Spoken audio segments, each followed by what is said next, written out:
칠판 보시죠. 이게 작년에 2024년에 연말에 하도 희한한 일들이 있어서 이 법들이 난항이 있었어요. 너무 이해하시지만 양쪽 정당이 이 세법 개정에 대한 거를 몰두할 수가 없어서 실제로 원래 안에 가장 중요한 놈들이 있었는데요. 상당수는 실제로 통과되지 않았어요. 너무 잘 아실 거예요. 그래서 자, 이 세법들은요. 12월 31일 날 공포됐습니다. 공포됐고 이때 너무너무 충격적이었던 게 아시죠, 여러분요? 뭐예요? 상속증여세법은 아예 아무것도 통과가 안 됐어요. 상증법 자체가. 그죠? 아예 올라가지도 못했어요. 이게 그래서 이렇게 되고요. 어쨌든 통과됐고요. 뭐 시행령이라는 게 지난달 28일 날 공표됐고 시행규칙은 오늘이 3월 7일 강의하는데 아직도 공포 날짜는 안 나왔습니다. 법은 다 통과된 건데 근데 이게 이런 식으로 가다가 여러분 아주 죽이죠.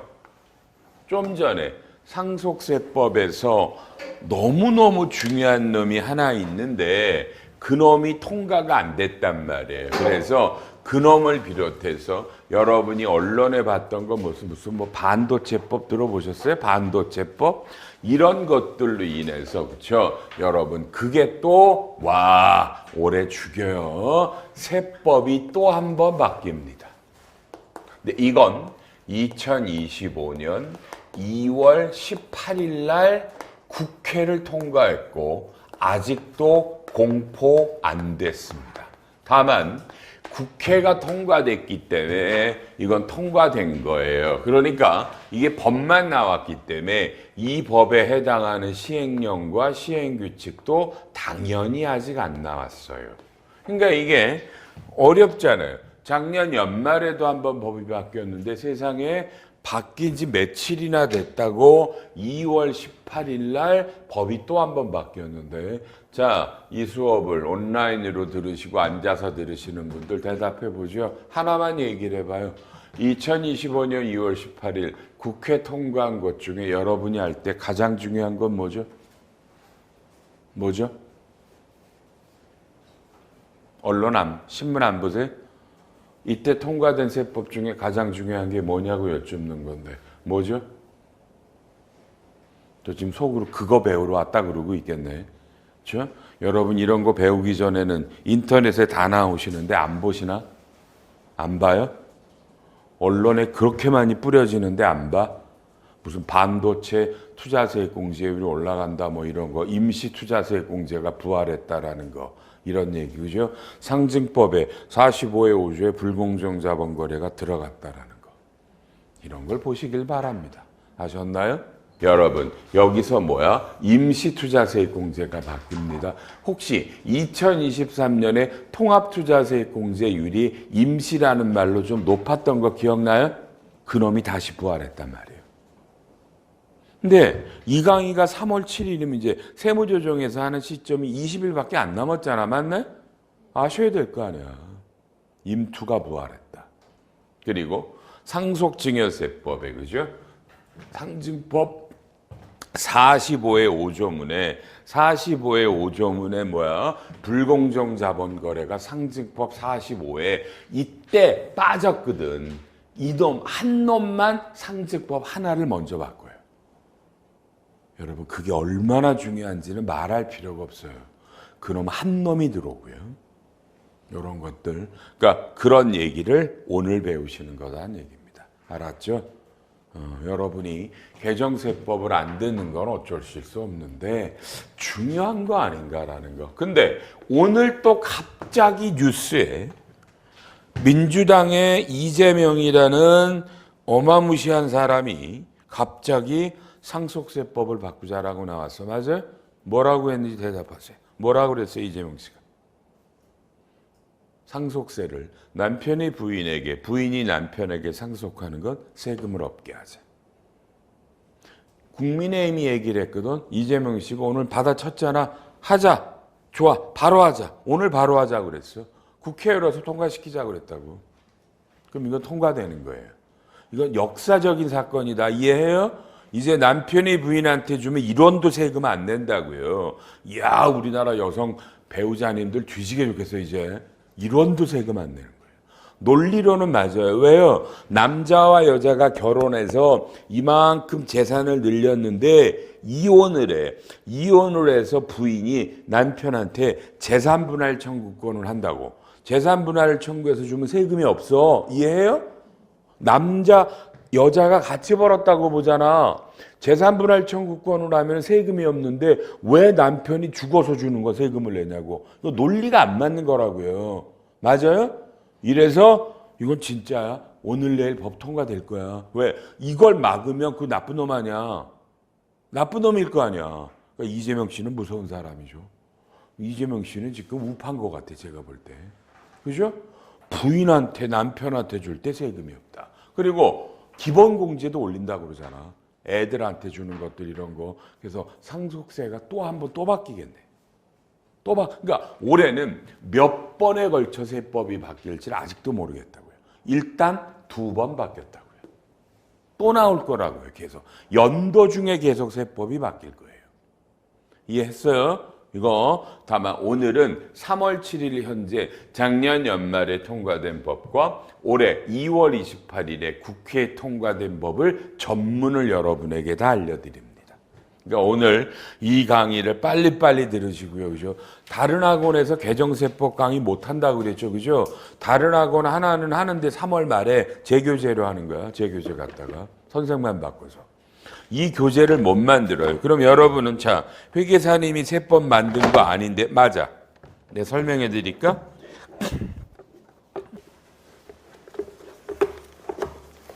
붙잡고 하고. 자, 이 교재는 좀 있으면 국세청에서 개정된 세법을 전국에 뿌려요. 근데 그건 국세청이 만드는 게 아니죠. 세법 기재부가 만들죠. 기재부에는 여러 사람이 세법을 만들어요.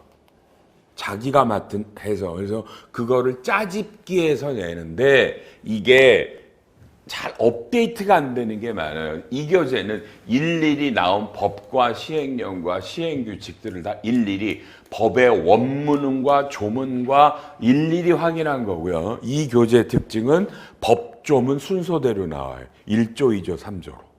이건 의미가 있어. 그래서 알았어요. 그죠? 그래서 다른 학원도 그렇지만 우리 학원 같은 건 이런 건 다 무료로 합니다. 교재값만 받습니다. 무료로 하니까 보시고요. 1번 조각 투자 상품이 수익 증권이다. 여러분 빠른 속도로 조각 투자 상품이 뭐예요? 조각 투자 상품이 뭐예요? 들어봤어요? 여러분 그림을 하나가 5천만 원이야. 10억이야. 내가 사서 팔기엔 부담스럽잖아. 저 그림을 우리 마음속으로 1000조각을 내요. 나는 그 중에 한 조각을 사서 사고 파는 게 조각 투자야. 앞으로 활성화될 거예요. 이미 있고. 이해되나요? 그럼 여러분 말해봐. 여러분이 그림에 10조각을 샀어. 저 그림이 1000조각으로 나누어져서 거래가 되는데 나는 10조각을 사가지고 팔았어. 이익이 났어. 무슨 소득이야? 그걸 뭘로 할 거야? 이제 이런 게 나오는 거예요.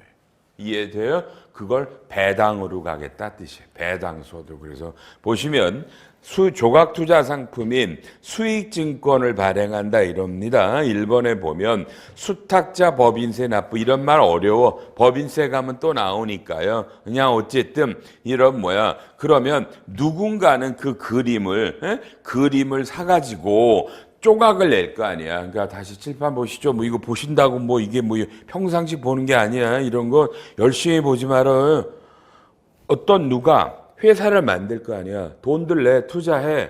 그럼 우리가 저 그림을 사서 나누기 마음속에 조각을 1000조각, 2000조각을 내서 니네들이 원하는 대로 몇 조각 가지게 할게. 맞나? 이런 게 신탁이야. 또 하나는 수익증권이고. 이런 형태가 나온다.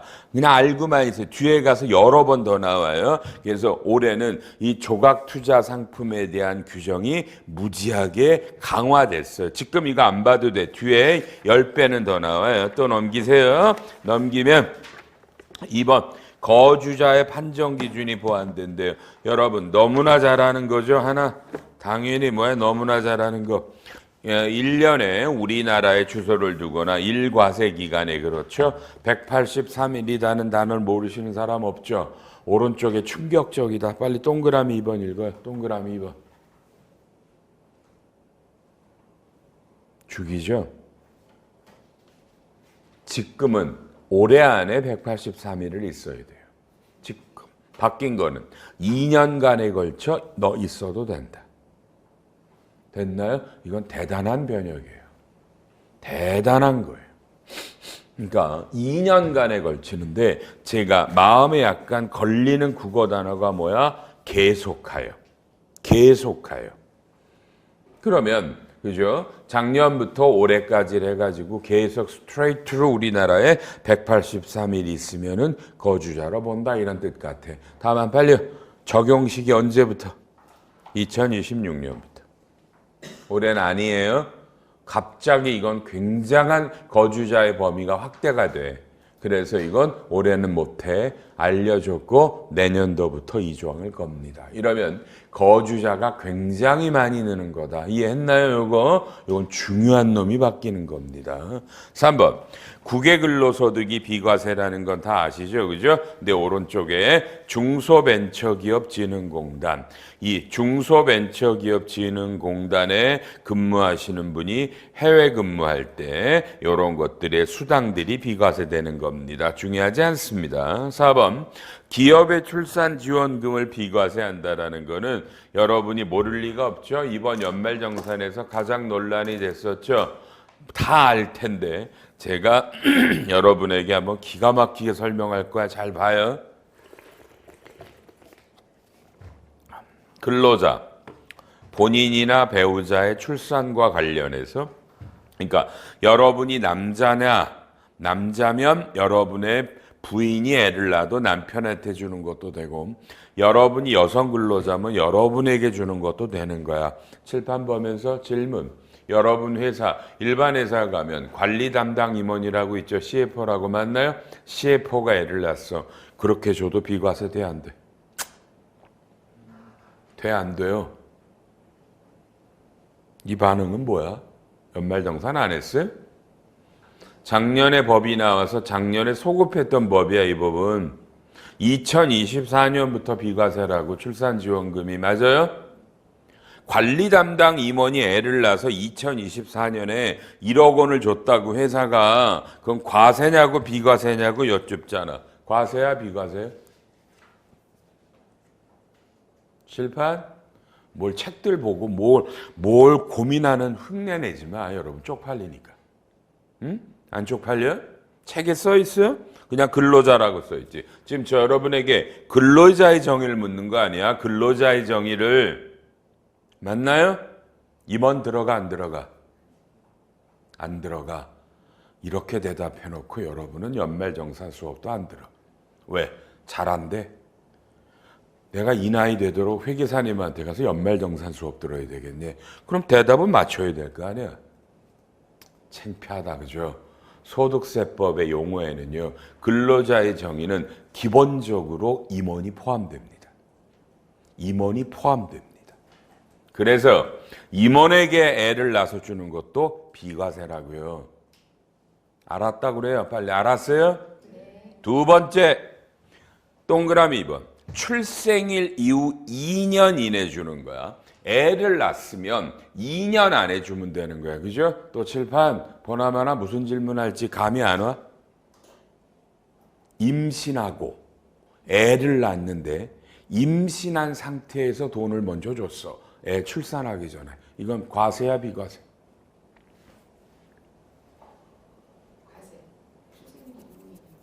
출생이라는 개념이 뱃속의 태아가 출생이 아니야.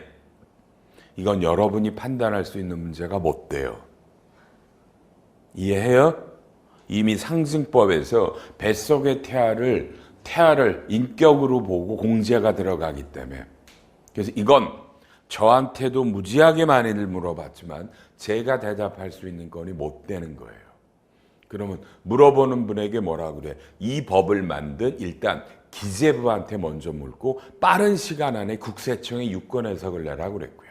근데 그 유권 해석이 아직 밖에 나오지 않았어. 근데 모 세무사가 자기가 무슨 대기업의 연말정산 그런 자문을 하는데 나한테 물어서 그러면 당신은 기다리면 안 되지 내가. 빨리 기재부에다 전화를 해. 물어봐야 될 거 아니야. 자문을 하는데 맞아?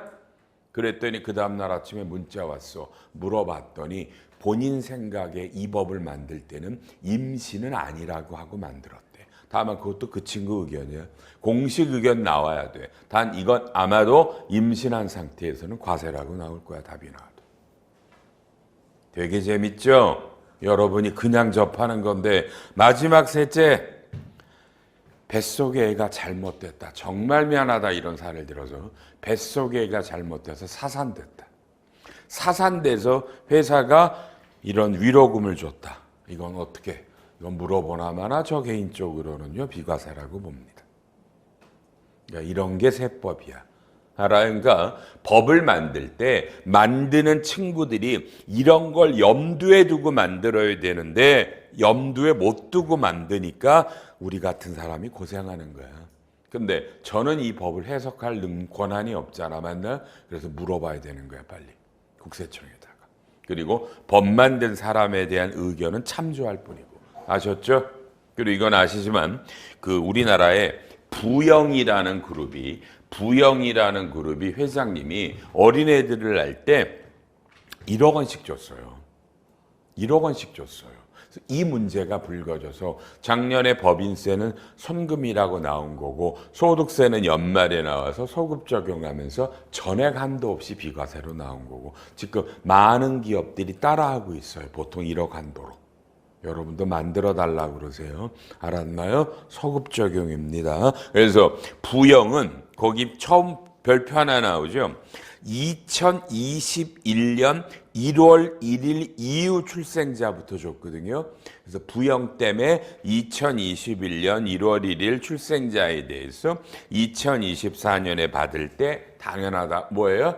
전액 다 비과세로 갔어요. 그러니까 근로소득인데 전액 비과세고요. 이번에 가서 이런 게 이제 시행령에 나오는데요. 당연하죠. 뭐야? 그냥 보지도 말고 누구야? 사장님이 애 낳으면 안 된다. 사장님의 아들, 딸이 회사에 근무하는데 그 친구들이 애 낳는 건 비과세 줄 수 없잖아. 그 말이 써 있는 거고요. 안 봐도 알겠고요. 또 하나 제일 중요한 건 뭐야? 여러분 바로 위에 1번에 3번에 공통지급 규정이죠. 그러니까 사장이 이뻐하는 친구들만 주면 안 되는 거예요. 누구라도 애를 낳으면 똑같이 받을 수 있는 규정이 있어야 됩니다. 이해하셨습니까? 그리고 밑에 가서 3번에 지급 횟수라는 건 법에 2년 이내에 2번이라고 돼 있어. 그러니까 이 출산지원금을 나눠주는 겁니다. 저 개인적으로는 이 법 만든 친구가 저는 결정적인 하자를 했다고 봅니다. 이 2번을 이렇게 만들어야지. 임신했을 때 한 번 주고 출산했을 때 한 번 주고 둘 다 비과세로 걸었어야지. 법을. 그죠? 근데 문제가 지금 대기업은요. 상당수가 계약직들이 애를 가지면 임신할 때 보조금을 받아. 그리고 출산하기 전에 퇴사를 한다고. 그 친구들은 과세가 되는 문제가 생기잖아. 잘못 만든 거야. 이해해? 에? 임신할 때, 출산할 때, 출산 이후에 이렇게 법을 만들어줬어야 됩니다. 지금 맨 밑에 동그라미 2번 이직해서 출산지원금을 지급받았다. 이게 있을래나 모르겠네. 여러분 칠판 우리 회사에서 애를 낳았어요. 그래서 제가 2번 줬어요. 근데 이 사람이 회사를 옮겼어요. 다른 회사 갔더니 거기서 야 너 1년 이내 애 낳니? 거기서도 또 줘요. 하여튼 회사별로 2번씩은 비과세야. 저쪽 회사 옮겨가서 받아도 비과세 되는 거예요. 이런 것들이 이번 시행령에 나왔고 전액 한도가 비과세죠. 그죠? 출산지원금은 전액 비과세입니다. 이건 좋은 제도 맞습니다. 맞나요? 많은 기업이 이런 거를 활용하길 바랍니다. 적용 시기가 2024년 1월 1일 이후에 지급받으니까 2024년 연말정산분부터 적용했던 개정세법입니다. 소급 적용됐다. 되셨죠? 7번. 아까 저한테 뭐 때문에 혼났어요? 근로자의 정의 안에가 임원이 들어갔나 안 되는다 몰라서 혼나셨다. 맞나요? 그래놓고 연말정산은 수업도 안 들어. 근로자의 정의도 모르면서. 공부하라는 말씀인데 알았나요? 공부를 하세요. 그죠? 여러분의 상식으로 세법을 다루시면 안 돼요. 몇 년에 한 번 정도는 연말정산도 들으시길 바랍니다. 5번은 이번에 너무나 많이 나왔던 얘기죠.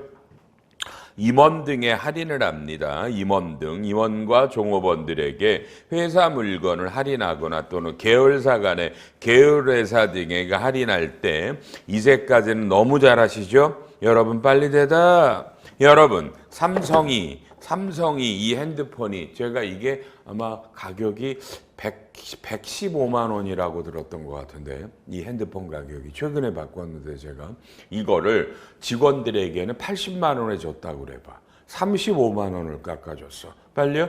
근로소득으로 과세가 돼 안 돼? 이게 당연한 논리로 근로소득인데 현재 작년까지 2024년까지는 과세하지 않습니다. 잊어버려. 올해부터 근로소득이야. 그러면 얼마는 비과세해 주는데 가로 이번에 시가의 20%랑 240만 원 중 큰 금액이야. 이건 비과세가 들어가. 올해부터.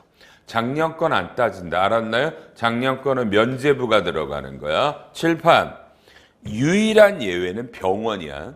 병원은 이미 오랜 기간 동안 병원에 우리 직원들의 누구 엄마 아빠 아들 딸 배우자 본인들이 입원하고 치료받으면 보통 30% 50%를 DC해 주거든. 그 병원은 이미 과세하고 있었어. 병원만. 그러니까 병원 사람들은 빨리 억울하다고 그래. 억울하겠지 여러분? 그래서 이번에 이걸 전 업종으로 확대한 겁니다. 그러니까 병원은 옛날부터 과세였고요. 병원이 아닌 분들은 다 올해부터 과세가 되고 일부가 비과세됩니다. 시가의 20%랑 240 중 큰 금액.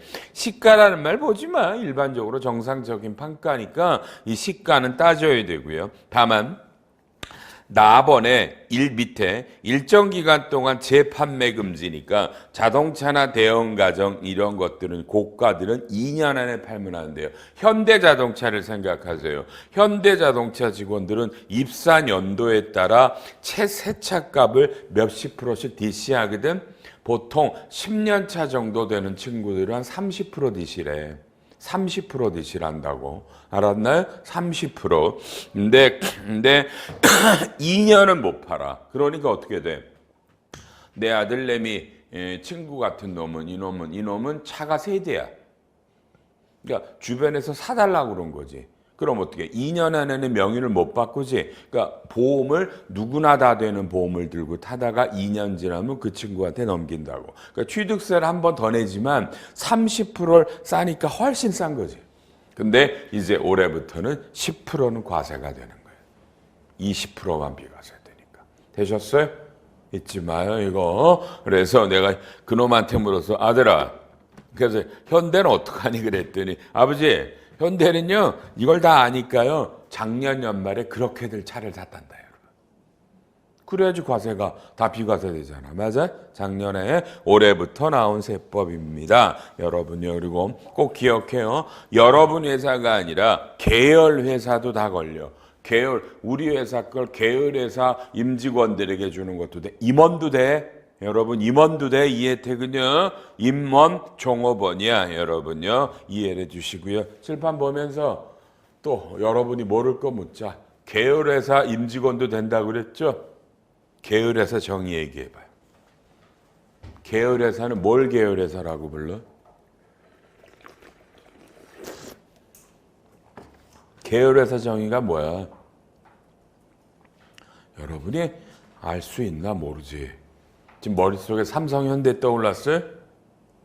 그게 계열회사야? 독점규제 및 공정거래에 관한 법률에? 아이, 재밌네. 칠판, 쓰기도 싫어. 계열회사는 내가 개인인데 양쪽을 다 경영권을 잡고 있어. 그럼 이 둘이 계열회사고. 우리 회사가 다른 회사의 주식을 30% 이상 갖고 최대 주주야. 그럼 이 둘도 계열회사야. 삼성현대가 아니다, 여러분. 알았나요? 여러분은 보나마나 계열회사 정의를 모를 거야. 공부 안 하니까. 머릿속에 삼성현대가 아니야, 여러분. 이해해요, 지금? 여러분이 50%, 60% 갖고 있는 회사가 있어. 이 둘이 그냥 계열회사야. 이게 계열회사야. 삼성현대가 아니야, 여러분요. 삼성현대는 그런 계열회사 중에, 그죠? 뭐 공시, 그다음에 상호출자 제한 이런 집단이고요. 그냥 계열회사 집단은 그냥 두 회사들이랑 집단인 거야.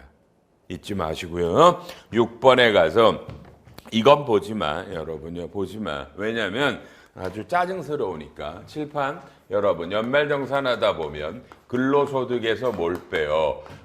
비과세를 빼면 이게 총급여액이라고 불러. 이걸 누가 몰라? 여러분, 그리고 근로소득은 소득세법 20조에 있어. 1항에. 에브리바디 대다. 여러분, 근로소득이라는 정의는 비과세가 포함된 거야, 아니야? 다시 한번 말할게. 이거는 회사가 나한테 이거를 주는 건 근로소득이야 라고 부르면 이건 과세라는 거야, 비과세야? 뭐야? 근로소득의 정의에 비과세가 포함돼, 안 돼?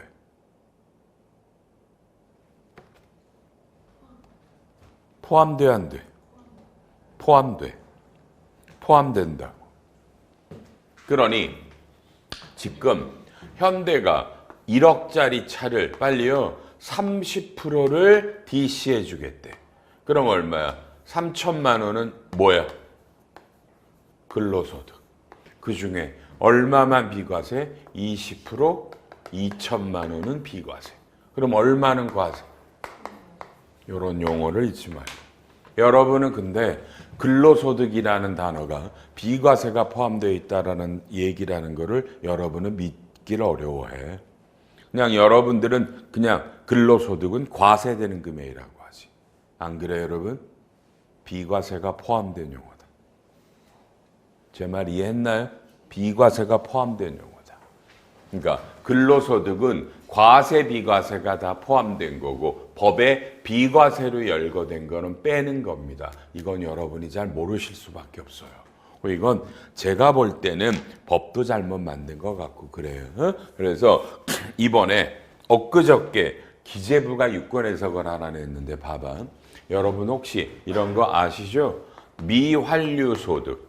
미환류 소득에 따라서 뭐야? 각 사람들 소득에다가 뭐 기계장치를 사거나 임금, 월급이 늘어나면 뺀 금액에다가, 그지? 여기다가 뭐야? 여기다 20%가 미완료 소득이다. 빨리 들어봤다고 그래. 이거 들어봤죠?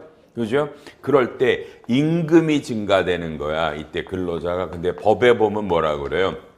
법에 보면 근로소득이 8천만 원이 넘어가는 근로자는 요 임금 증가분을 따질 때 안 따진다. 그러니까 근로소득이 8천만 원 넘어가는 사람은 빼고 8천만 원이 안 넘어가는 사람이 전년도 대비 임금이 늘어나면 미완료에서 뺀다 이렇게 돼 있다고. 그지? 그런데 이 근로소득이 바로 이 조문을 걸었어. 소득세법 20조 1항의 1호 2호. 그럼 대답. 이 근로소득이 8천만 원이 늘어나는 근로자다. 이걸 따질 때는 그럼 이 근로소득에는 비과세가 포함된 거야, 안 된 거야? 또 어렵지? 포함된다나야, 안 된 거야? 좀 전에 근로소득이라는 단어가 제가 비과세가 포함된 용어라고 했어, 안 했어요? 하여튼 뭐 10초만 지나도 잊어버리지? 그러니까 여러분의 머릿속에 비과세는 근로소득은 과세되는 거라는 맥이 딱 찍혀 있다고. 이해해요? 다시 근로소득은 비과세가 포함된 거야? 빠진 거야? 포함된 거야. 근데 이 미완료의 근로소득은 비과세가 뺀 거라는 기재부 유권 해석이 엊그저께 나왔어. 그러니까 지네도 헷갈리는 거야. 이해했나? 그 법을 이건 잘못된 유권 해석이야. 법대로 가면 소득세법 20조는 비과세가 포함된 금액이야. 근데 지네 마음대로 이게 문제가 되니까 유권 해석을 엊그저께 나왔어. 제가 오늘 원천징수책 원고 마감을 했거든. 거기다 놓은데 기재부가 근로소득의 비과세를 빼는 게 지 마음이야. 다만 이해하자 말이야. 이해하셨어요? 이해하자. 상황에 맞게 가자. 여러분 알았나요? 세법이 이래서 어렵지 뭐. 넘어갑니다. 7번에 종교인도 자가운전 보조금 20이 원래 비과세인데 본인이 렌트한 것들도 비과세됩니다. 원래는 종교인은 자기가 구입한 것만이었어요. 종교인이 렌트한 것도 비과세고요. 8번 볼 필요 없고요. 저축성 보험도 중요하지 않고요. 10번에 여러분 RP라고 들어봤죠? 리퍼체이스 뭐 그래서 그죠? 여러분이 뭐 채권이나 주식을 사고 파는데 약속을 했죠. 나한테 판 놈이 일정 기간 후에 다시 사갈 거란 말이야. 매매 차익이 생기죠. 그래서 RP는 오른쪽에 채권 RP는 이자고 주식 RP는 배당입니다. 이게 명확화됐습니다. 옛날에도 그랬어요. 집합투자기구 분배 유보소득은요. 여러분 고민하지 마. 이건 어려우니까 안 봐도 되고 순간 칠판 여러분 빠른 속도로 집합투자기구의 정의를 저한테 설명해 봐. 집합투자기구란 뭘 집합투자기구라 그래? 빨리요. 응? 자, 화면 보시는 분, 앉아 계신 분들이 다 머리를 푹 숙이고 그냥 뭔가 고뇌에 찬 얼굴로 책을 본다. 거기 집합투자기구의 설명은 아무것도 없는데 이게 현재 여러분이다. 남이 내가 모르는 거 물어보면 일단 머리부터 숙이고 쳐다 안 보고. 그렇죠? 난 여러분이 이해가 안 되고 그냥 물어본 거잖아. 그러면 저를 보고 집합투자기구요? 그 뭐 사람들이 돈 모아서 뭐 운영하고 나눠주는 거 아니에요? 이렇게 접근해야 되는데 그저 머리부터 숙여. 된장, 집합투자기구가 뭔지 내가 알게 뭐냐? 그러지 말라는 건데 이해돼요? 집합투자기구 모르면 뭐 어디 죽어요? 괜찮죠? 다만 편하게 봐봐. 집합투자기구란 뭐야? 2명 이상의 출자자들이 응? 돈을 맡긴 거야. 그럼 그걸 운영하는 사람이 있겠지. 운영하는 사람이 돈을 맡긴 투자자들의 의사가 아니야. 내 마음대로 그걸 운영해서 그 맡긴 돈을 일정 기간 후에 돈 맡긴 사람에게 돌려주는 거. 이게 집합투자기구야. 보통 그러니까 이 집합투자기구는 만드는 거에 따라 주식회사도 되고 유한회사도 되고 합자회사도 되는 거고 실무적으로는 합자회사가 제일 많은 거고 여러분이 아는 사모펀드라는 게 이런 것들이고 이해해요? 이게 집합투자기구야. 그러면 칠판 뭐 그걸 써야 돼? 뭘 써? 그냥 여기 이 인터넷에 여기다가 검색란에 집합투자기구라고 6줄 때려봐. 그 국어사전의 용어가 이대로 좀 전에 제가 말한 대로 뜨니까. 이해해요? 세법 용어가 아니야. 세법에는 집합투자기구라는 용어의 정의가 없어요. 그러면 여러분이 펀드를 만들어서 돈을 했어. 자산운용사들이 운영을 하고 벌어들인 걸 나한테 나눠줘. 그럼 세법은 이게 배당소득이라는 겁니다. 배당소득이라는 겁니다. 소득세법 17조에 그 조항이야. 내용은 보지 마. 내용 12번, 11, 12 다 보지 마. 집합투자기구에서 돈을 투자해서 받아들이면 배당이라는 건 이해하시겠죠? 그죠? 어려운 말 할 필요 없어요. 13번까지 보지 마. 14번이 드디어 나오네. 조각투자 상품입니다. 용어 정의해드렸죠. 가요. 미술품 저작권 등의 권리를 투자계약증권과 신탁의 수익증권 형태로 분할 발행해서 다수 투자자가 투자 거래할 수 있는 신종 투자 상품이에요. 이런 건 머리에 담아놔. 그럼 어디 가서 얘기할 때 좋아. 알았나요? 이것도 이 용어는 세법에 없어요. 세법에는 이런 용어 정의가 없어. 제가 친절하게 여러분에게 조각투자 상품이 뭐냐는 걸 설명해 준 거야. 그러니까 원래 다음 달에 나오는 국세청 개정세법 교재에 보면 조각투자 상품에 이런 정의는 없어. 국세청 자료에 보면. 근데 점을 읽어보니까 이해가 되지 여러분. 그지? 그럼 형태가 오른쪽에 두 가지야. 이게 수익증권의 형태로 조각투자 상품을 하는 경우가 있고 오른쪽에 3번에 투자계약증권으로 하는 경우가 있다고. 이런 것도 너무 어려워하지 마. 두 가지가 있어. 근데 왼쪽에 2번에 비금전 식탁 수익증권은 별표가 뭐야? 가로 안에 부동산이나 음악 저작권을 조각 투자하는 거야. 이건 원래 기존에도 배당으로 과세를 했었어. 이걸 투자해서 받는 건. 근데 오른쪽에 투자계약증권은 별표가 가로 안에 미술품, 한우, 소고기도 이렇게 해. 소고기도. 이건 기타 소득이었어. 그러니까 조각투자 상품이 뭐야 이게 부동산 같으면은 배당이고 미술품 같으면은 기타였다는 얘기죠. 이걸 올해 통폐합을 해서 그냥 다 일괄적으로 배당으로 때리겠다고 법이 올해 개정세법의 큰 축을 차지. 오케이? 배당이다 이제 여러분요. 그러면 배당이면 나머지 거 보지 마. 봐도 몰라. 다음 페이지에 가로 4번에 그러면 배당금이면 수입 시기는 가로 4번에 그 이익을 지급받은 날. 이익을 줄 거 아니야. 그날 배당소득입니다.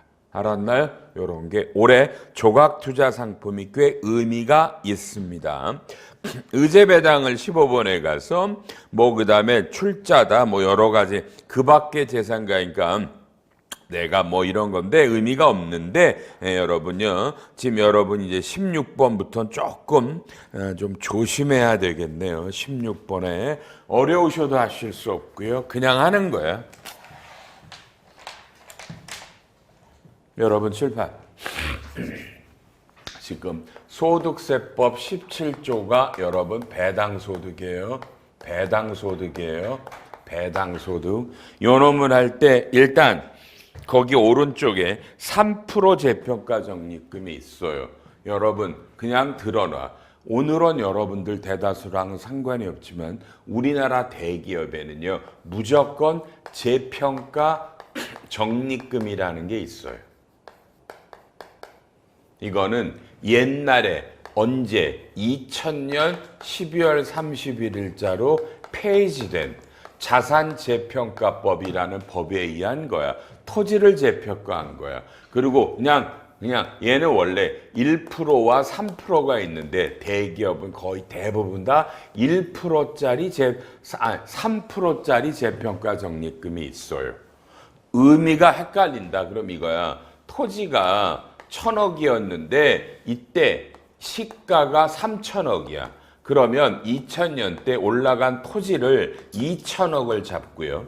대변에 재평가 적립금을 2000억을 잡고요. 여기에 3%니까 60억이죠. 3%니까 60억만 현금으로 내는 거예요. 요게 자산재평가법에 따르는 재평가예요. 요새 회계학에 있는 재평가 잉여금이 아니야. 25년 전에 없어진 법이야. 근데 대기업은 이게 거의 100% 어마무시한 금액으로 있어요. 왜 있는 줄 알아? 다시 지금 평가했는데 여러분 몇 프로 세금 냈다고요? 몇 프로? 그리고 이 올라간 게 이게 전액 다 취득 원가로 인정돼요. 여러분 그러면 이 땅을 5천억을 팔면 원래대로 가면 4천억이 이익일 거 아니야. 근데 올렸잖아. 2천억만 입금으로 본다고. 그러니까 이거는 이미 평가한 2천억을 인정해주고 몇 프로밖에 안 냈어? 그러니까 이건 있을 수 없는 특혜였어요. 대기업들에. 안 할 리가 있나. 원가로 다 인정되니까 이거 다 있어. 우리나라 대기업에. 그러니까 근데 그때 약속한 게 뭐냐면 이 재평가 적립금은 뭐다? 배당하지 못한다. 근데 빨리 이 법이 언제 없어졌어? 25년 됐지. 그럼 없어진 법을 위반한다고 누가 뭐라 그래? 지금 뻔뻔하게 대기업들이 저 금액을 배당하고 있어요. 배당하고 있어요. 저 돈을. 여러분은 맨날 저랑 공부할 때 배웠던 건 주식 발행 초과금을 자본잉여금을 배당하면 뭐 세금 없다고 배웠잖아. 이놈은 자본잉여금이 아니. 이게 왜 자본거래야? 땅을 평가한 건데. 지금 더 외우신다. 외우셔. 이놈은 재평가 적립금으로 배당을 하면 받는 사람은 법인도 있고 개인도 있겠지. 개인과 법인각과 여러분 법인은 이미 유권해석으로 전액 입금이에요. 보통 주발초로 배당받으면 입금 불산입이라고 배웠죠? 이건 전액 다 입금이에요. 법인들은요. 근데 개인이 죽여. 개인은 뭐예요? 안 웃겨 빨리?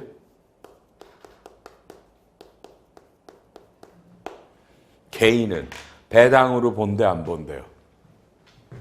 안 본대요. 그럼 이건 뭐야? 법을 잘못 만든 거죠?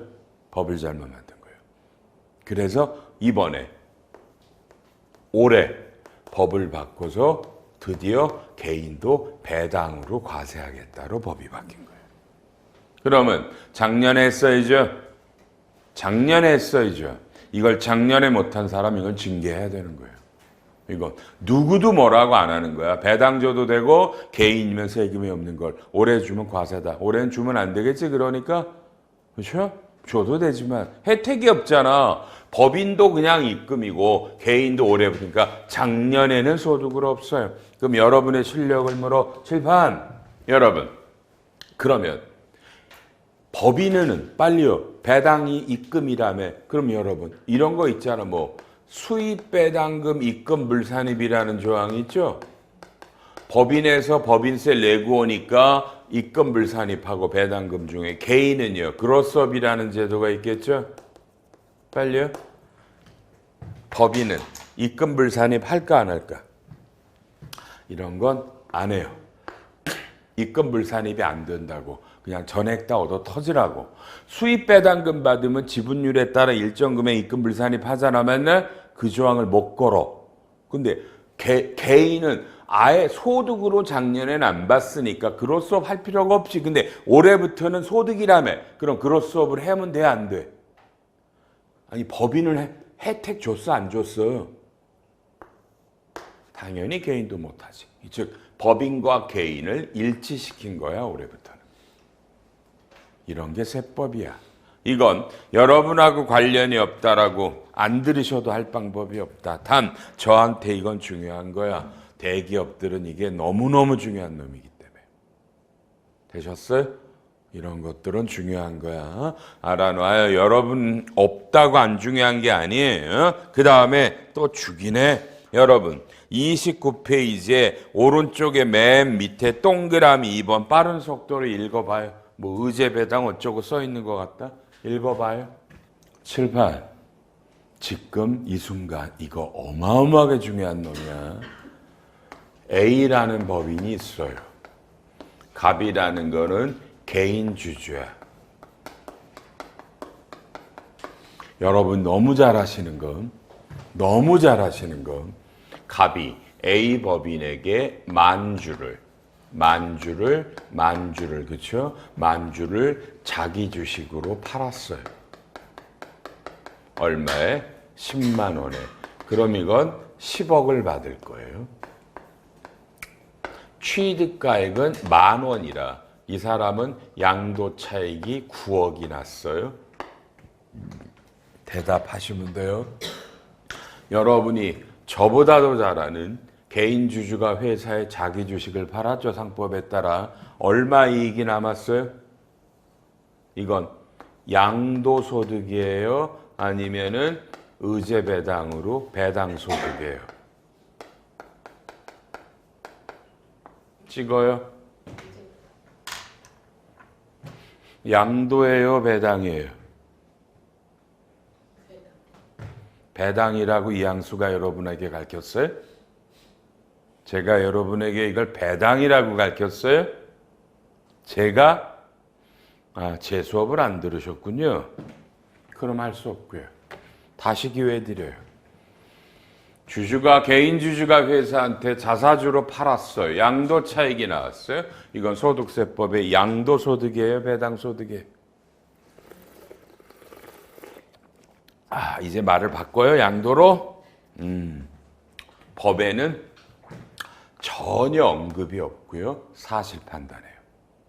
양도로 보면 양도로 때리고 배당으로 보면 배당으로 때려요. 단 이 회사가 보통 자기 주식을 소각하면 이건 100% 배당이고요. 저 자사주를 갖고 계시면 양도소득이에요. 일반적으로. 여러분 대답. 여러분은 자사주를 소각하죠. 특히 세무회계사무소에서 오신 분들, 여러분들 소각하죠. 왜 소각하는지도 모르죠. 그냥 세무사들이 소각하라 그러죠. 그 세무사들에게 물어봐. 왜 소각하나? 똑같이 모른다 그런다. 소각하는 거 아닌데 소각하는 거야. 다만 소각하면 배당이고 소각 안 하면 양도야.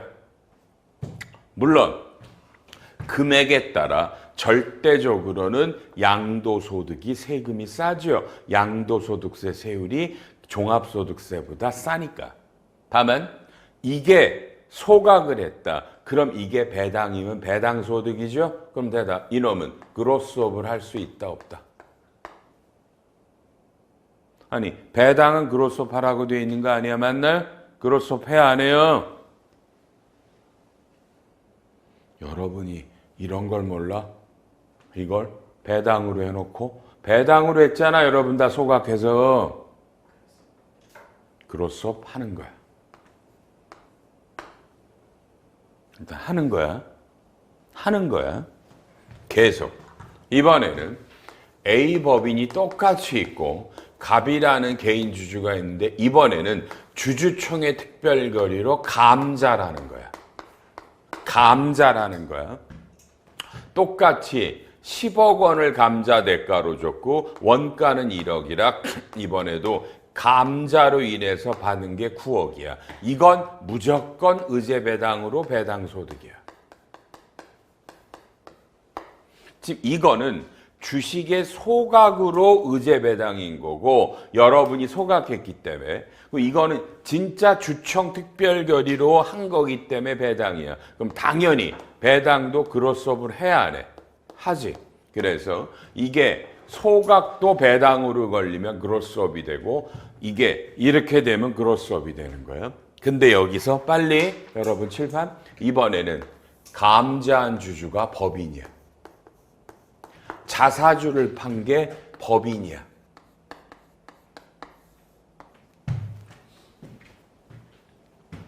자, 먼저 이거부터. 법인이 A 법인의 주주인데 감자했어. 그래서 이익이 플러스 9억이 생겼어. 그럼 여러분, 법인은, 그지? 법인은 개인과 똑같이, 개인은 그로스업이라는 거를 할 거고, 그죠? 법인은 뭐야? 수입 배당금, 입금 불산입 조문이 그로스업과 똑같은 거잖아. 그러니까 개인이 감자로 인해 배당을 받으면 그로스업을 하는 거니까 법인도 당연히 감자로 돌려받은 플러스 차익금, 수입 배당금, 입금 불산입을 당연히 한다는 거 안 한다는 거 해야 될 거 아니야. 안 하는 게 2024년 개정세법이었어. 그러므로 2024년에 감자를 하면 법인은 입금불산입의 혜택이 없고 그래도 개인은 그로스업이라는 혜택이 있어. 대답. 쌍방이 일치 안 해. 안 맞지? 그럼 어떻게 바꿨겠어? 다시 읽어 여러분. 오른쪽에 동그라미 봐. 그리고 동그라미 2번에 바로 위에 제목이 뭐야? 배당소득 가산 제외한다. 칠판 올해부터 이 9억 원의 유상감자 배당은 올해부터 그로스업을 안 한다가 올해 이건 2025년의 소득세법의 개정이야. 그러면 2025년부터는 법인도 수입 배당금 입금 불산입 안 하고 개인도 그로스업을 안 하니까 양쪽이 똑같아진다. 맞나? 그러니 작년에 이 법 만든 친구들의 에러로 법인세는 과세를 하고 개인에게 혜택을 준 걸 뒤늦게 알아서 개인에게 준 혜택도 다 올해 다 취소하는 세법이 들어온 게 이놈이야. 저 설명 잘한 것 같은데 충분히 이해하셨어? 이해하셨어? 안 끝났어. 얘는 2025년에 어떻게 할 거야 그러면? 얘는 그로스업 해야 하네. 자사주 소각해서 배당으로 몰면.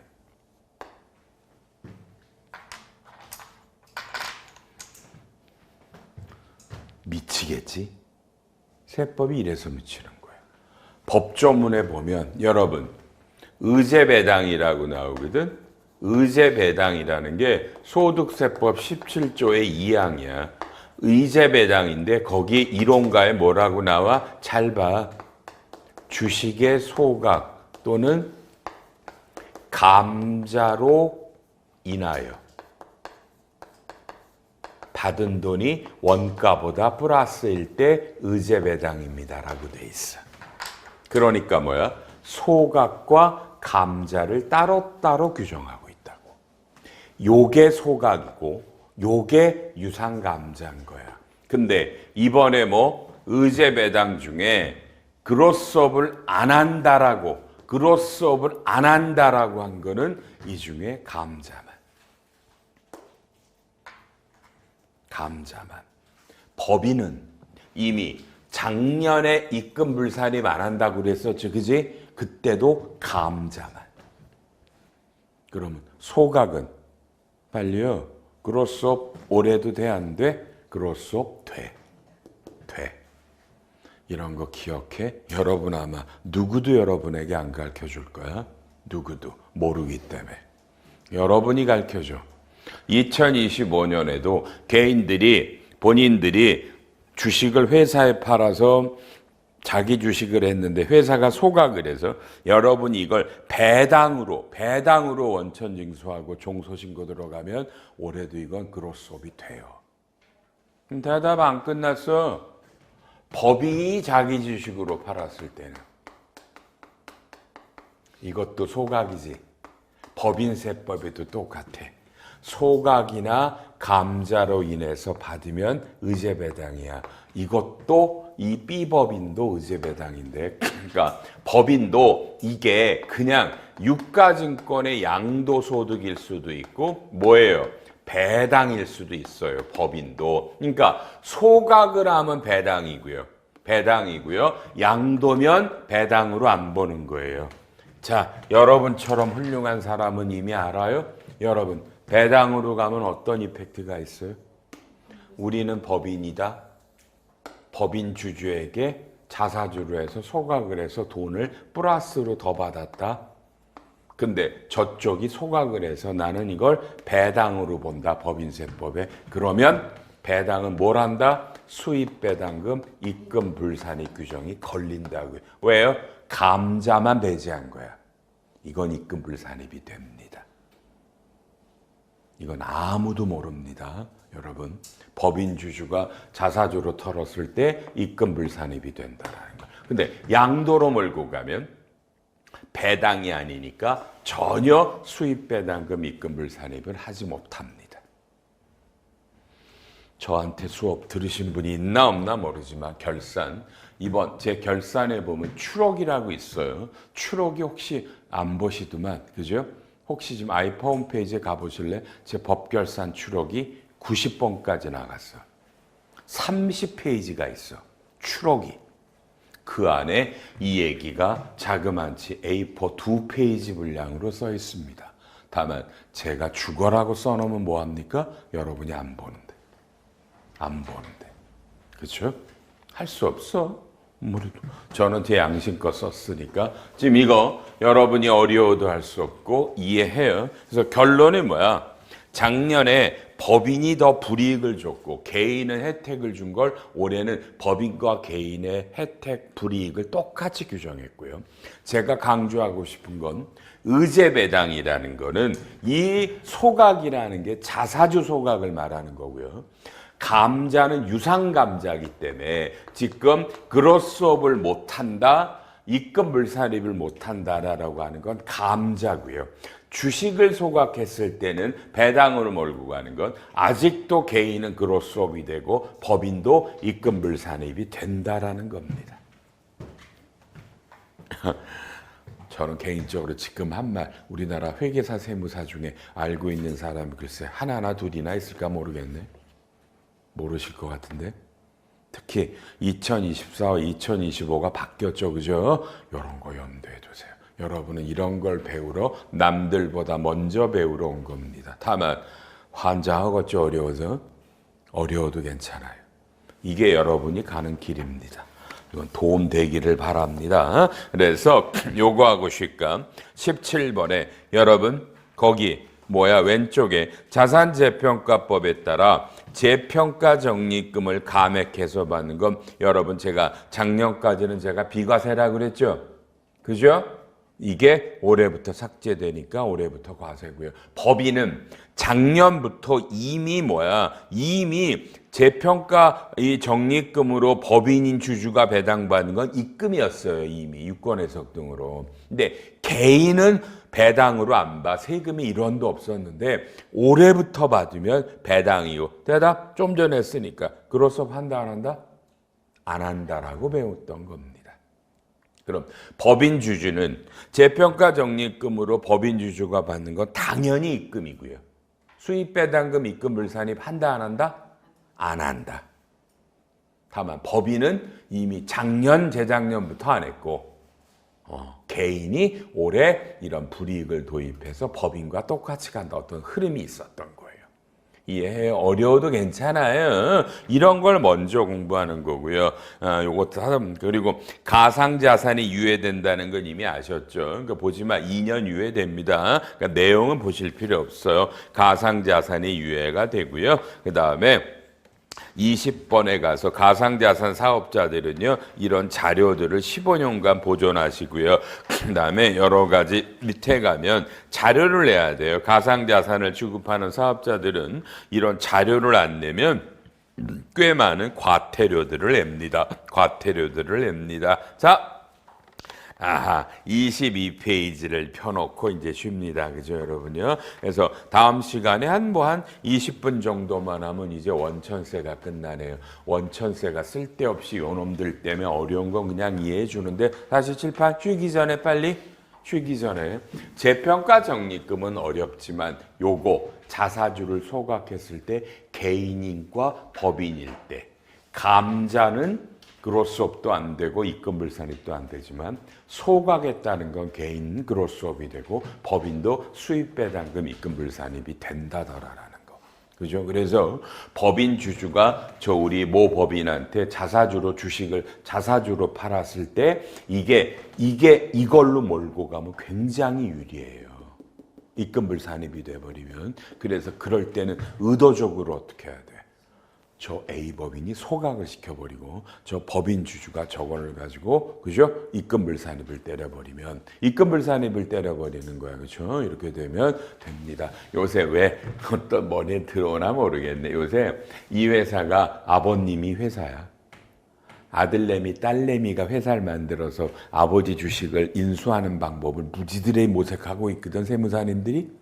그지? 그런 과정에서 그지? 아들내미, 딸내미 회사가 이 회사 주주로 들어가 돈이 들어가니까 그 돈을 다시 자사주를 털어서 돈을 회수하는 방법이 그럼 이게 입금불산입이 되는 기가 막힌 혜택이 있다고요. 그냥 다이렉트로 배당금을 받아도 되지만 B 회사 주식을 낮추기 위해서 여기서 아예 자사주로 털어버리면 이 B 지분이 낮아지는데 입금불산입이 되거든. 이런 게 컨설팅이라는 겁니다. 앞으로는 이런 걸로 먹고 살겠죠. 그죠? 이런 겁니다.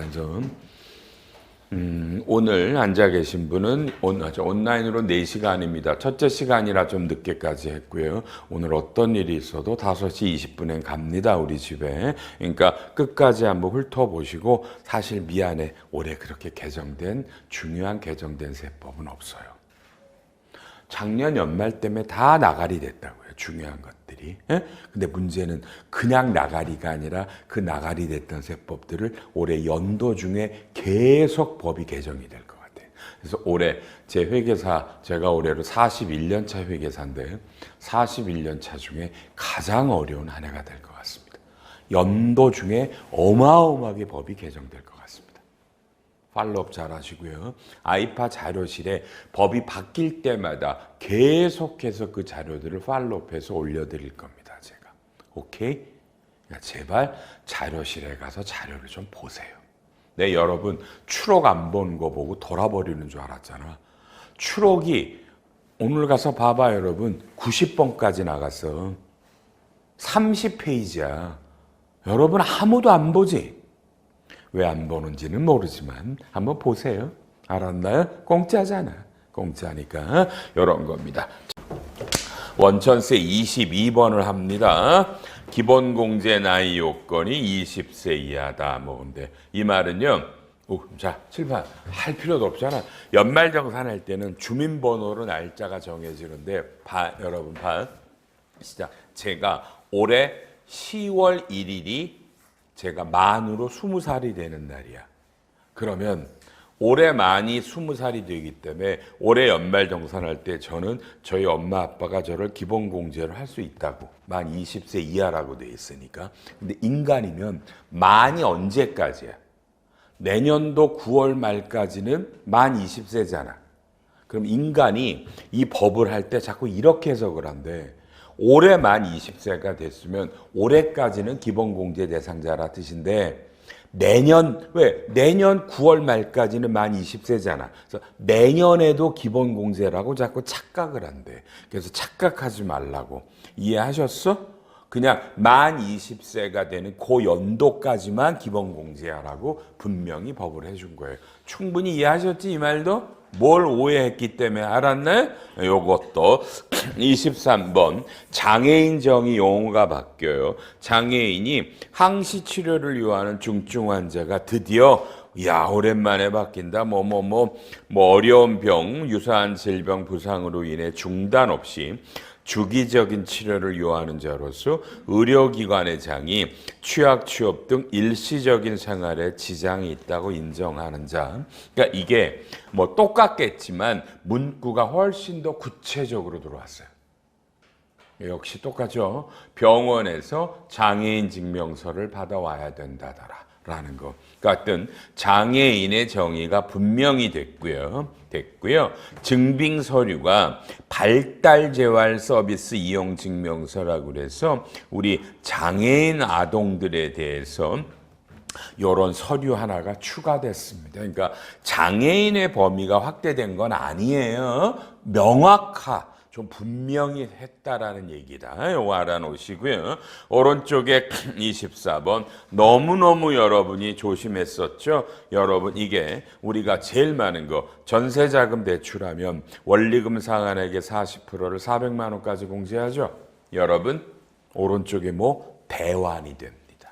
대환이 됩니다. 원래 안 됐었습니다. 칠판 잡습니다. 여러분이 전세를 살면서 그죠? 국민은행에서 빌렸어요.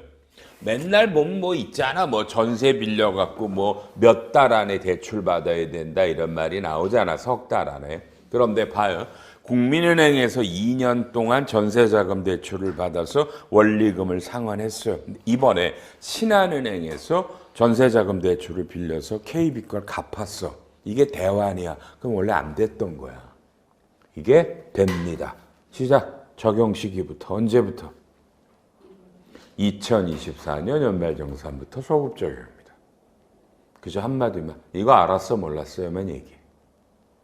이번 연말정산하면서 전세자금 대출이 대환이 된다라는 거 알았어 몰랐어요? 그런데도 여러분은 연말정산 수업을 안 들어. 이런 걸 모르는데. 그리고도 여러분은 이런 걸 바뀌는데도 개정세법 공부를 안 하고 아이파의 자료실을 안 까봐. 자료실에 까보면 이미 긴급고지라고 그래서 이번 2025년 시행령 개정 중에 2024 연말정산에 소급되는 것들 해가지고 다 떠 있는데 이해되나요? 자료가 있으면 뭐해? AI가 있으면 뭐하고? 여러분이 안 보는데 그죠? AI 있다고 좋아하지 마. 여러분하고 아무 상관없잖아. 여러분이 안 까보는데. 소급 적용이에요. 다 같이 알았죠? 다시 가서 해줘요. 혹시라도 잘못했으면 수정해서 봐주시고요. 25번 보지 말고 명확하잖아. 비거치식 분할 상한이라는 건데 이거 그래도 잘 봐요, 여러분. 36페이지에 2번의 거치 기간이요. 여러분은 장기주택 저당 이자 공제할 때 비거치가 뭐야? 그러니까 차입하면 바로 원리금을 동시에 상환해야 된다고 알잖아. 맞나요? 거기 보면 오른쪽에 뭐라고 돼 있어요? 여러분, 원래가 이건 1년 동안은 이자만 내도 돼요. 이해하셨어? 빌리자마자 원금을 상환하는 게 아니라니까. 1년 안에는 이자만 내고 그 이후부터 이렇게 하는 걸로죠. 분명히 이거 원래 유권 해석으로 있던 건데 법으로 올린 거고요. 26번 자녀 세액 공제 빨리 5초만 보세요. 5초 어떻게 돼 있어요? 애들 하나당 금액을 10만 원씩 올립니다. 오케이? 칠판 보시면서 여러분 바로 머리 얼마나 돌아가나 보자. 여기 자녀 세액공제 되는 어린애가 3명 있다. 시작. 얼마? 세액공제 95만 원. 25, 30, 41이잖아. 맞아요? 95만 원. 작년에는 65만 원. 두당 10만 원씩 올라가니까 애가 셋이니까 30 올라가잖아. 전산에서 하지만 인간이니까 이 정도는 알아야 될 거 아니에요. 되셨어요? 작년에는 1,000만 원 넘어가면 기부금이 여러분 그죠? 3,000만 원 넘어가면 40% 기부금 세액공제였어요. 그건 사라졌어요. 올해부터. 그러니까 올해부터는 1,000만 원은 15 넘어가면 30%입니다. 그렇죠? 됐고요. 28번 나 이거 죽인다 이거. 자, 노조 회비를 내면 그죠? 일반 기부금으로 세액공제입니다. 근데 노조는 작년부터 어떻게 돼 있었어요?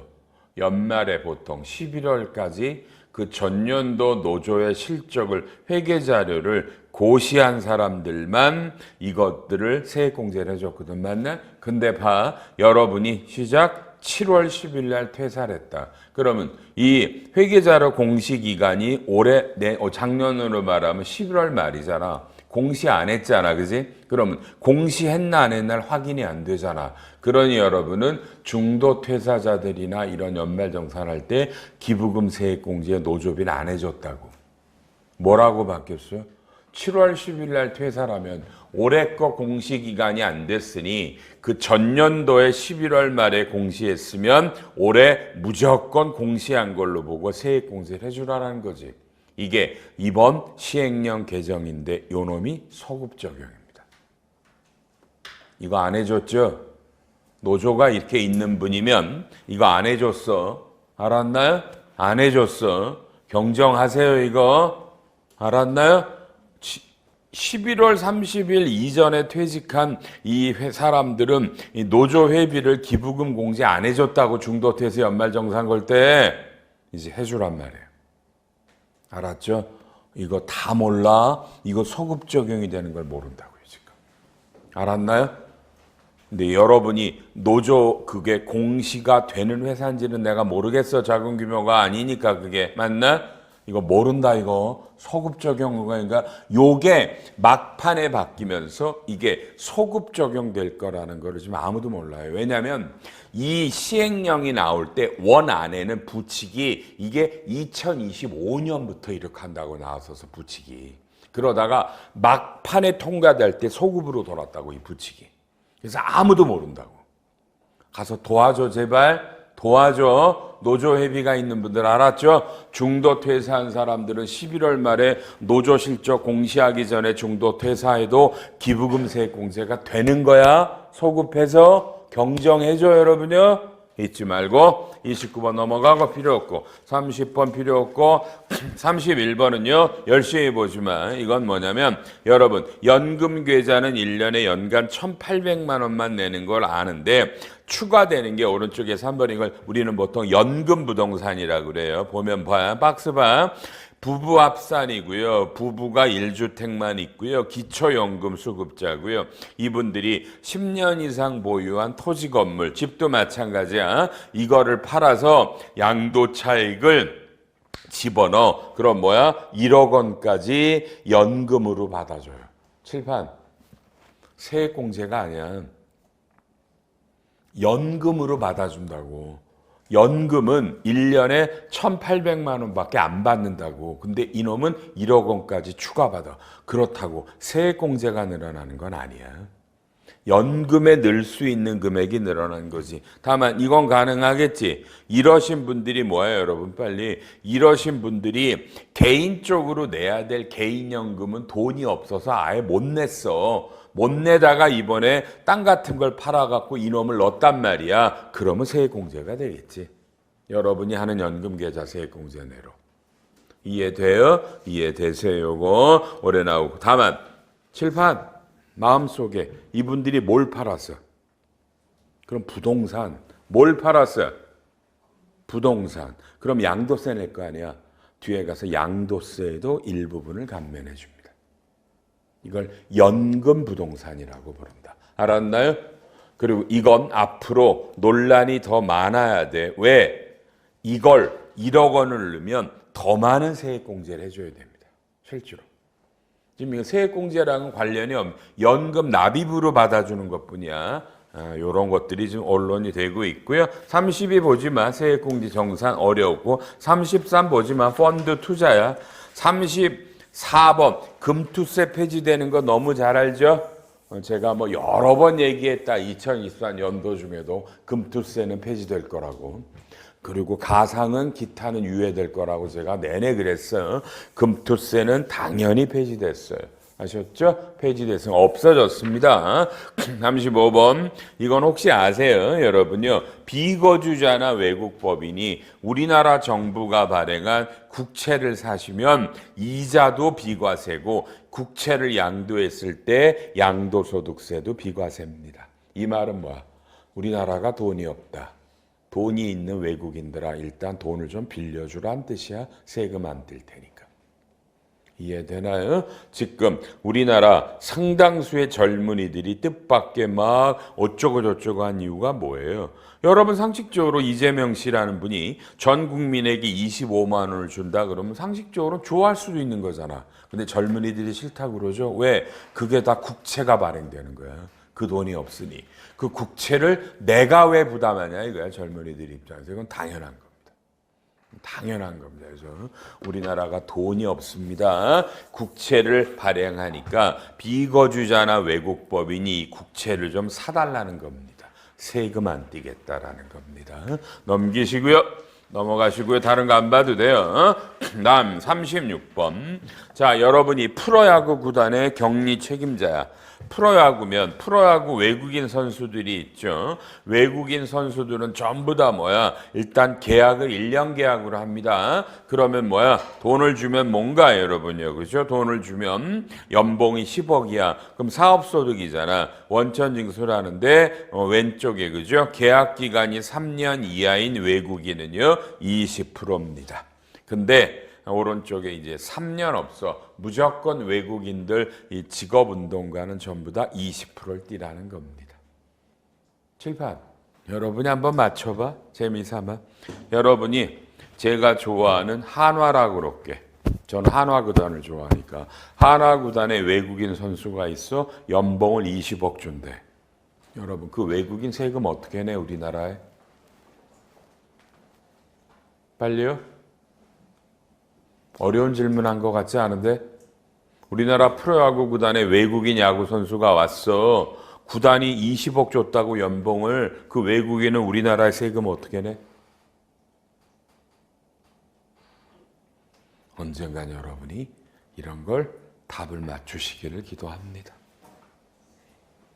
물론 여러분은 지금 마음속에 여보세요. 그거 내가 몰라서 무슨 문제가 있는데 내가 한화 구단에 다니는 것도 아니고 에? 이렇게 말씀하셔도 돼. 알았나요? 그건 여러분 자유야. 여러분이 공부 안 해도 여러분 자유고 그죠? 개정세법 수업 안 들어도 여러분 자유야. 맞나요? 다만 맞아. 여러분 자유고 저도 곧 강의 그만두는 것도 제 자유야. 그지? 다만 알아나 여러분. 여러분이 수업들 안 들으시고 공부 안 하시는 걸로 그렇죠? 우리나라 학원들은 급속도로 다 문을 닫을 겁니다. 그럼 그때 가서 여러분은 누구한테 어떻게 수업을 들을지는 한번 생각해 보시고 그렇죠? 쉽지 않은 얘기입니다.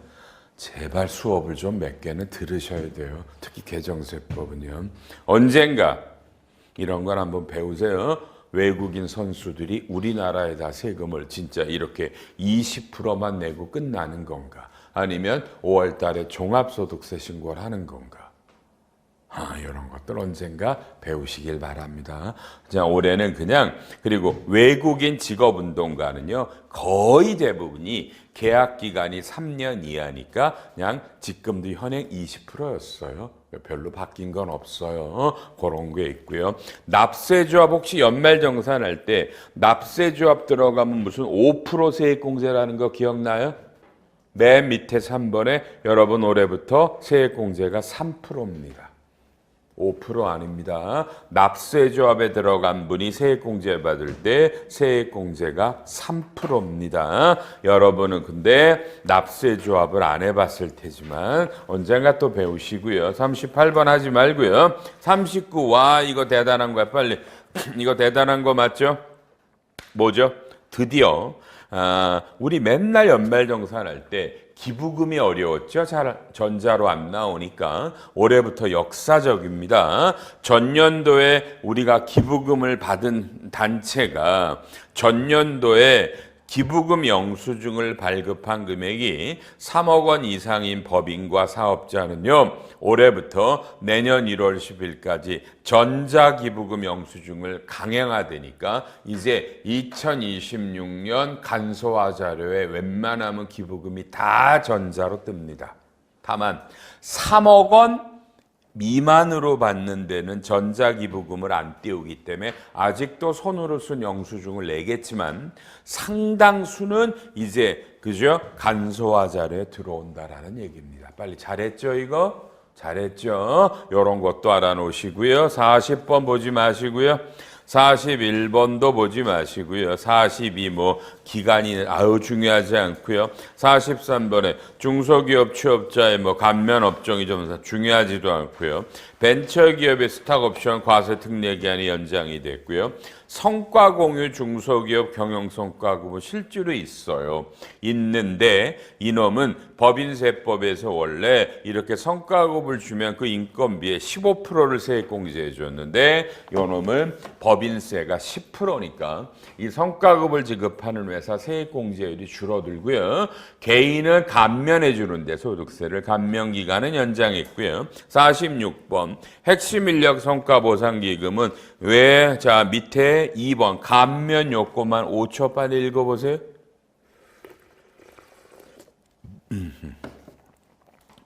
원래 알죠? 내일 채용 공제니 이런 거는 5년간 가입해야 된다고 알죠? 이걸 역사적에 3년으로 줄였어요. 잘했다 그래요.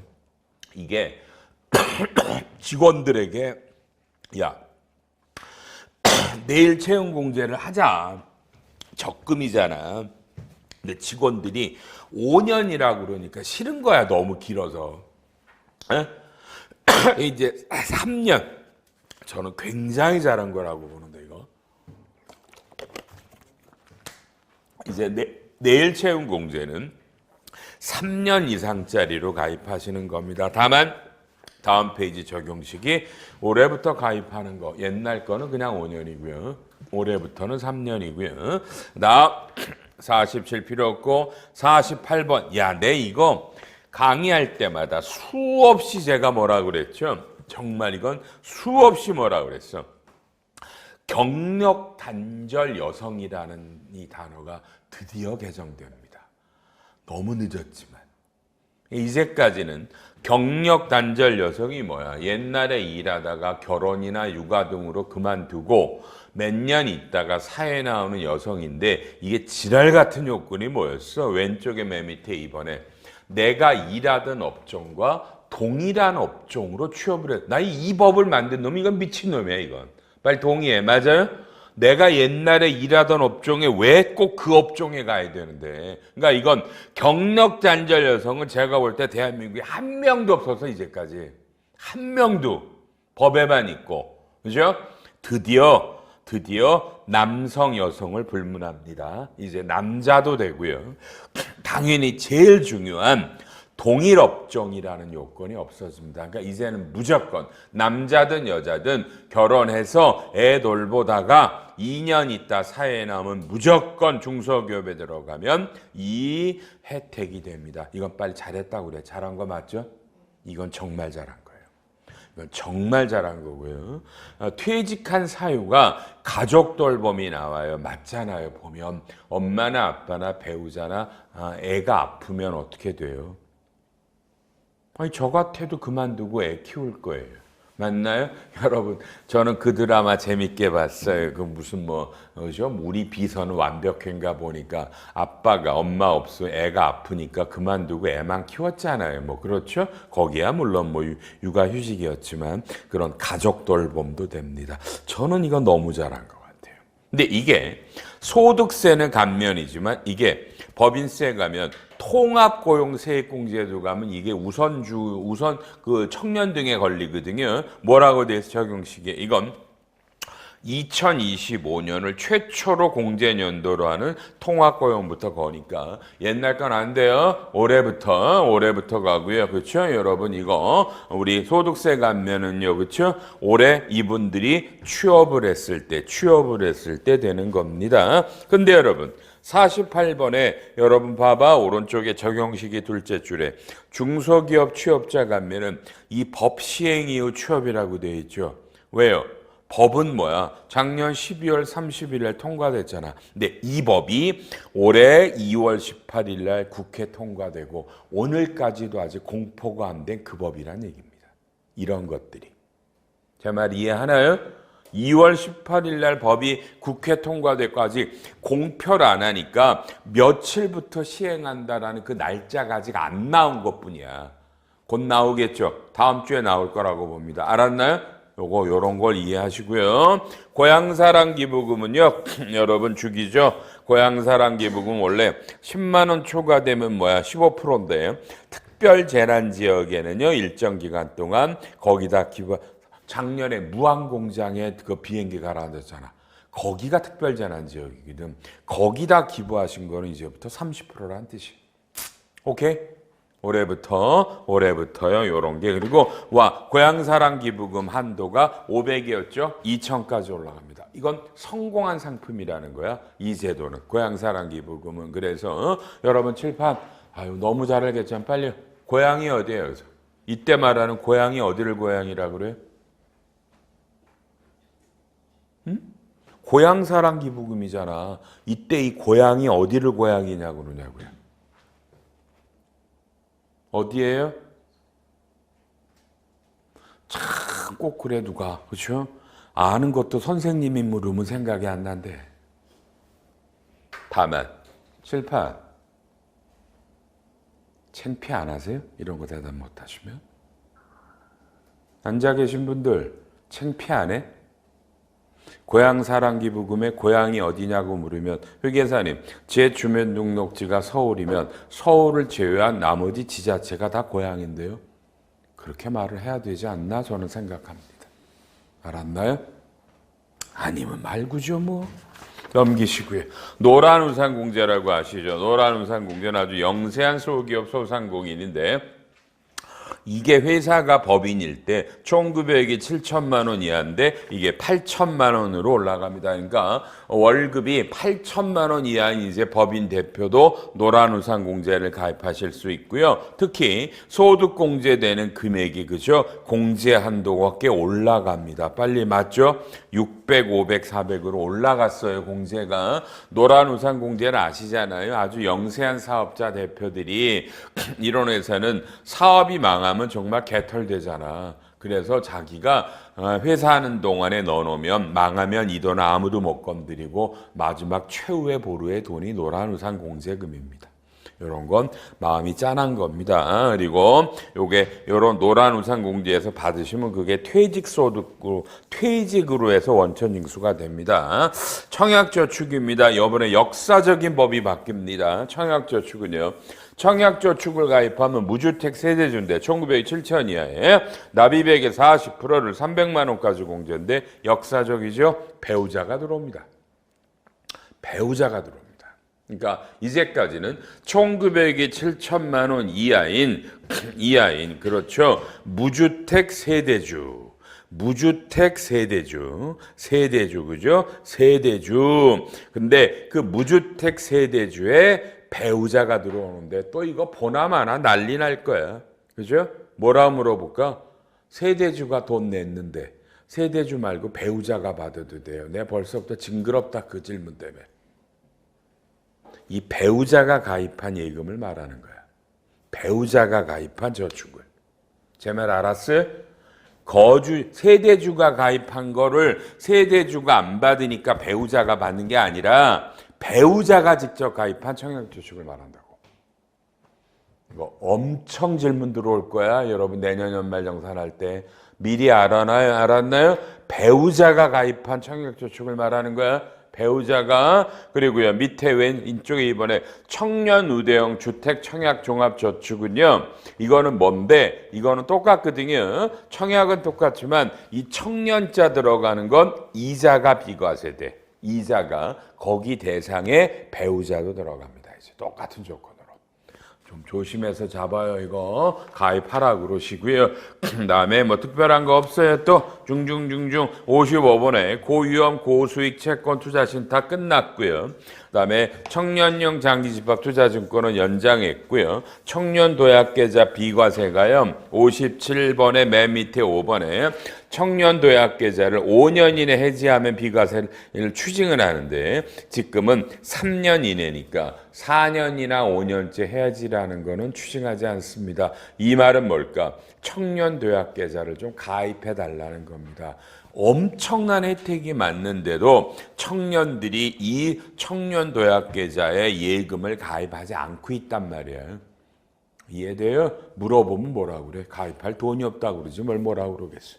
그래서 이걸 해지를 좀 추징 안 하겠다로 바꾼 거고요. 58번도 똑같아요. 아까 국채라는 말 했죠. 원래 국채는요 10년짜리야 만기가. 근데 이 개인 국채입니다. 여러분 알아요? 불과 2년 전인가에는요 이 국채는 일반 개인은 못 사요. 그러다 이걸 법을 바꿔서 개인도 국채를 살 수 있게 했거든요. 근데 이게 만기가 10년이나 너무 길잖아. 그래서 이제부터 5년짜리 만기의 개인용 국채를 발행하겠다는 겁니다. 이 말은 정부가 돈이 없다는 겁니다. 그래서 돈을 모으겠다는 겁니다. 그래서 여러분이 이 국채를 사시면 2억 원까지는 이게 뭐다? 여러분 분리과세 되니까 이건 부자들은 다 있습니다. 부자들은 다 있다고. 2억까지 다 샀어. 이해돼요? 종합과세가 안 되기 때문에 그렇습니다. 이건 여러분도 사시고요. 59번 할 필요 없죠? 작년에 가장 많이 나왔던 거. 작년 연말에 법을 바꿔서 소급 적용했던 결혼세액공제. 결혼세액공제인데 작년에도 많이 물었지만 여러분 뭐야? 그렇죠? 생애일해입니다. 그러니까 혹시 재원이나 삼원해도 되는 거야? 이 평생 한 번만 받으면 되는 거야. 50만 원. 오케이? 다만 여러분 난 눈을 의심했어. 여러분 빨리요. 얼마 세액공제요? 공을 빼먹었겠지. 그지? 500 해도 5천 해도 시원찮구만. 어떤 놈이 50으로 했을까 잘 모르겠다. 빨리 잘못한 거 맞죠? 이건 진짜로 500 했어야 됩니다. 이 세액공제는요. 너무 아쉽습니다. 개인적으로. 50만 원입니다. 혹시 이거 맞아? 그래서 결혼했어. 혼인신고를 했어. 그죠? 근데 이혼하면 추징해? 아니지. 미쳤어. 이혼한다고 왜 추징을 해? 그죠? 여기는 혼인무효 소송이야. 혼인무효가 된 건 아니다. 보지만 이혼한 거 아니다, 여러분요. 이혼한 거 아니고요. 그 다음에 빨리요. 그냥 칠판 보면서 어떤 소리 내라고 그랬어, 동료들한테. 2024년에 결혼하면 세액공제 50 해줬을 거 아니야. 어떤 소리를 내라고 그랬냐고. 또 모르지. 다음 페이지 둘째 줄에 혼인관계증명서. 이런 게 세법이야. 개정된 거. 혼인관계. 여러분 또 가족관계증명서 낸다고 그러려고 그랬어? 혼인관계증명서를 내게 돼 있어. 법이. 알았나요? 혼인관계증명서. 거기 동그라미 이번에 뭐라고 돼 있어? 2024년에 혼인신고를 했으면 2025년 4월 달까지 혼인관계증명서를 내라고 돼 있잖아. 다음 달까지 받아요, 여러분. 오케이? 받아. 이미 해줬을 것이고요. 성실사업자 하지 말고 61번 여러분. 신용카드 소득공제가 안 바뀌면 재미없지? 매년 바뀌지? 올해는 뭐야? 수영장과 체력단련장, 뭐 피트니스라는 거 있잖아. 수영장과 체력단련장을 올해 7월 1일부터 30% 신용카드 공제 추가합니다. 그러니까 당연하지만 여러분 이런 놈들은 당연히 총 금액이 7천만 원 이하인 사람만 해당이 됩니다. 옛날에는 도서공연, 박물관, 미술관, 영화 등의 수영장과 체력단련장이 들어갑니다. 근데 여러분 밑에 거기 동그라미 2번에 보면 64페이지의 오른쪽에 동그라미가 운동강습비, 회원권 비용 등 시설 이용료와 직접 관련이 없는 거다. 그러니까 뭐냐면, 그러니까 시설 이용하는 거랑, 그쵸? 이게 여러 가지가 짬뽕돼 있으면 무조건 50%만 인정해 주겠다. 이렇게 시행령에 떴어요. 에? 짬뽕이 돼 있으면 50%야. 그냥 시설 이용료면 다지만 요게 올해 새로 나왔고, 야 드디어 나오네 여러분. 오른쪽에 62번 역사적이죠?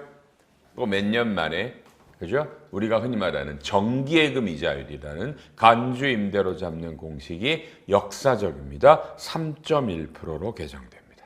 3.1%입니다. 다행한 건 당좌 대출 이자율은 안 변했습니다. 정기예금 이자율이 여러 개 걸리죠. 부가세 간주임대료 걸리잖아요. 3.1%입니다. 올해부터. 오케이?